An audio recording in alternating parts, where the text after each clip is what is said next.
Hello, my adorable and wonderful learners.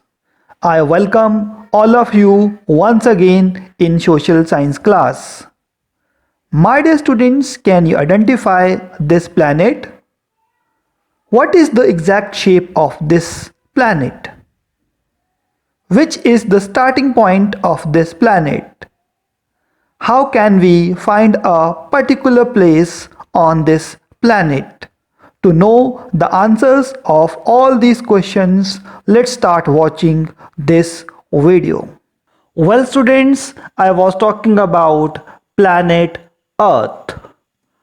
Our Earth is spherical in shape, but it is not a perfect sphere. It is a little flat from poles and a little bulgy near the equator. This shape of our Earth is called geoid. In order to study the Earth, a model of Earth is made, and this model of Earth is called globe. A globe is a model of Earth which represents continents, oceans, and countries. We use globe to find a place on the earth and to know the time of a particular place on earth. It is easy to find a place on flat surface, but the size of our earth is spherical, so it is difficult to locate a place on globe.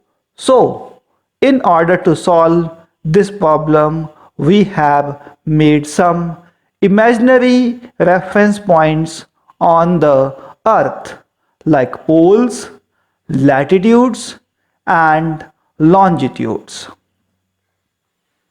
Now let's study about some other important reference points on the earth which are very much important for finding any place on the earth. The first important reference point is axis. It is an imaginary line which passes from center of the earth. The earth rotates upon this imaginary line and it is inclined at an angle of 23 and half degree, like you can see in this diagram. This is the axis which is passing from the center of the earth. Next important reference point is pole. There are two poles. The endpoints of axis are called poles. The pole pointing towards the pole star is called North Pole.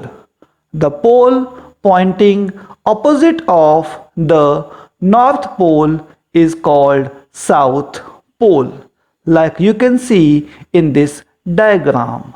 This is the North Pole and this is the South Pole. North Pole is pointing towards the pole star and opposite pole is called the South Pole. The next important reference point on the earth is equator. Between the north and the south pole there goes an imaginary line, and this imaginary line is called the equator, like you can see in this diagram. This is the equator which divides the earth into two equal halves. By making all these points or imaginary lines on the surface of the earth, we can find at least some places on the earth. But these points are not enough. The part above of the equator is called northern hemisphere, like you can see in this diagram. This part which you can see in yellow color, it is the northern hemisphere. The part of the earth below the equator is called southern hemisphere. Like here you can see this is the southern hemisphere. India, your own country, is located in the northern hemisphere, but Australia, it is located in the southern hemisphere. Like you can see, this is the equator, and this is our beloved country India, and it is located in the northern hemisphere. On the other hand, you can see here we have another important country which is called Australia, and it is situated in the southern hemisphere. Now you have to tell me that Antarctica is located in which hemisphere? Is it located in northern hemisphere or it is located in the southern hemisphere? And which continent is there from whose middle the equator passes?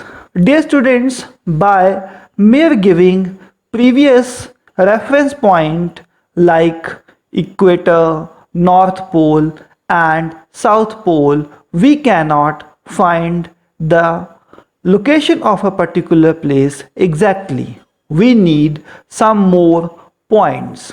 So we have drawn some more imaginary lines on the surface of the earth, and these imaginary lines are called latitudes and longitude. The combination of these lines, I mean to say latitudes and longitudes, make the earth's grid.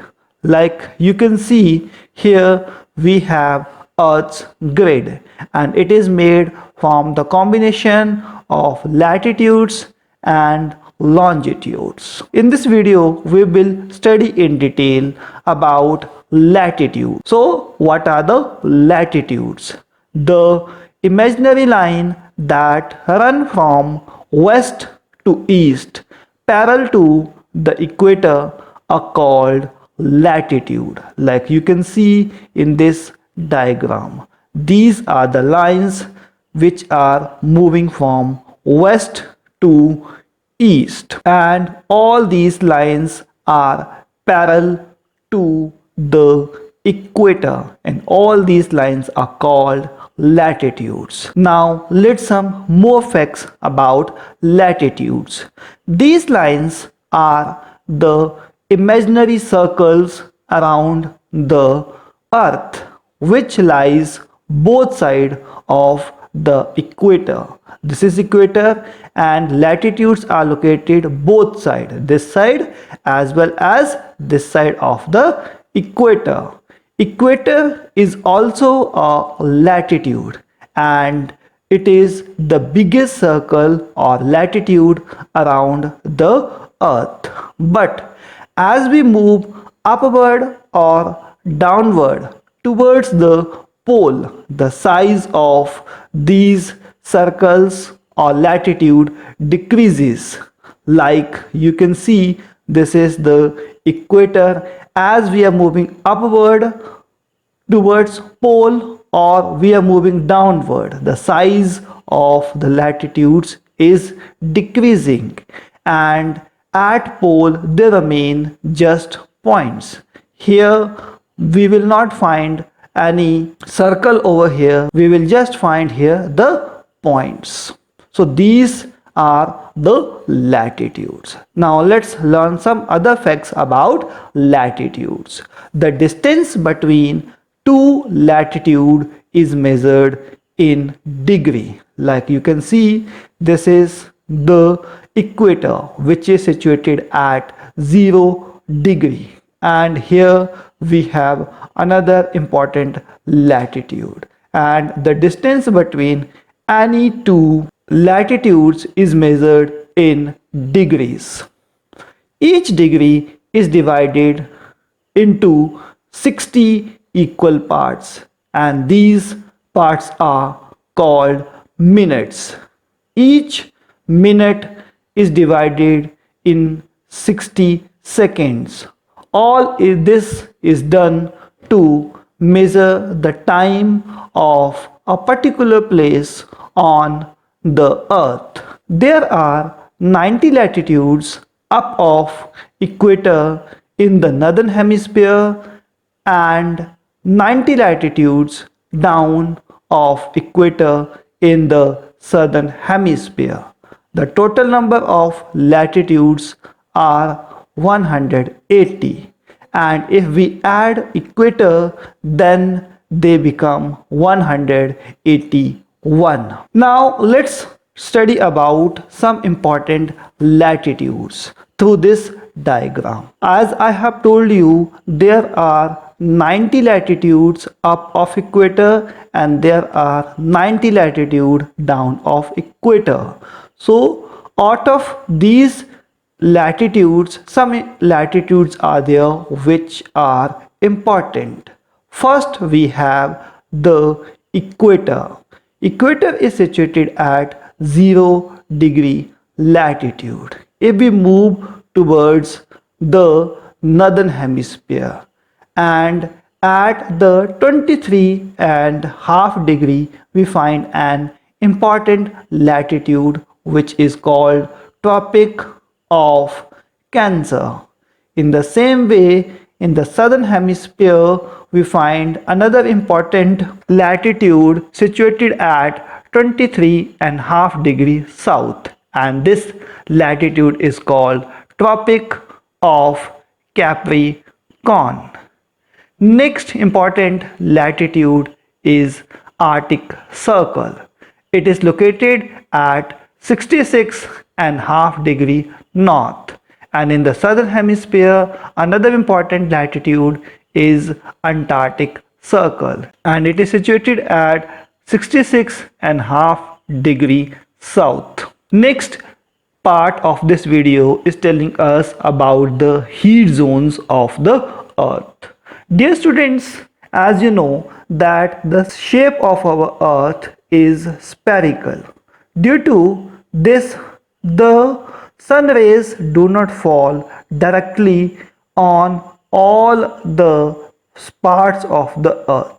Some parts of the earth are there where sun rays are falling straight, and some parts of the earth are there where sun rays are falling slanting, due to which all parts do not equally get the same amount of heat.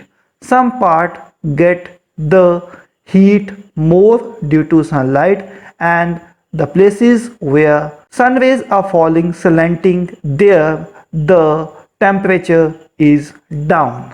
Based on the different temperature of the earth, dear students, we have divided our earth into three heat zones: torrid zone, temperate zone, and frigid zone. The area which you can see in this diagram from Tropic of Capricorn to Tropic of Cancer in red color, this area is called the torrid zone. This is the area which receives sun rays directly or straight, due to which it is the hottest area of our earth. As we move upward or downward, the sun rays started becoming slanting or sun rays started tilting, due to which the temperature decreases. The area from Tropic of Cancer to Arctic Circle in the northern hemisphere, and the area from Tropic of Capricorn to Antarctic Circle in the southern hemisphere, which you can see here in the yellow color. These areas are called the temperate zone. In order to avoid the confusion, we use the word here north and south. This is the area situated in the northern hemisphere, that's why it is called north temperate zone. and this is the area which is located in the southern hemisphere, and that's why it is called South Temperate Zone. After this, next are the area where sun rays are falling very much slanting, or very less sun rays are received by this part of the earth, due to which there remain very much cold, and this area is known as frigid zone. Like this area, I mean to say, area from Arctic Circle to North Pole in the northern hemisphere, and the area from Antarctic Circle to South Pole in the southern hemisphere is called the frigid zone. This is the coldest area in the earth. Dear students, this is all about in today's chapter.